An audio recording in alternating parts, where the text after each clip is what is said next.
जादुई किताब। एक दिलचस्प कहानी। एक छोटे से गांव में अली नाम का लड़का रहता था।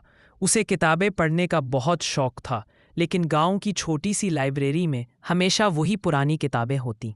एक दिन उसे एक शेल्फ के पीछे गर्द आलूद पुरानी किताब मिली, जिसके सरवर्क पर सुनहरी अल्फाज चमक रहे थे।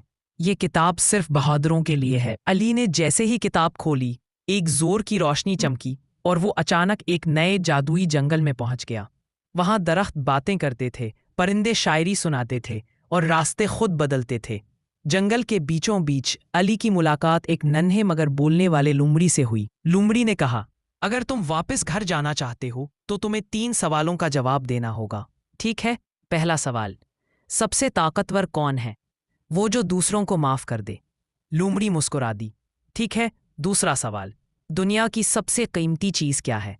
अली ने जवाब दिया, वक्त, जो एक बार जाए तो वापस नहीं आता। जंगल के दरख्त खुश हुए।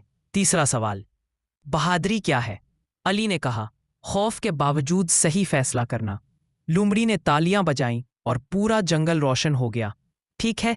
अचानक किताब फिर चमकी और अली अपनी लाइब्रेरी में वापस था। लेकिन अब वो पहले वाला आम बच्चा नहीं था।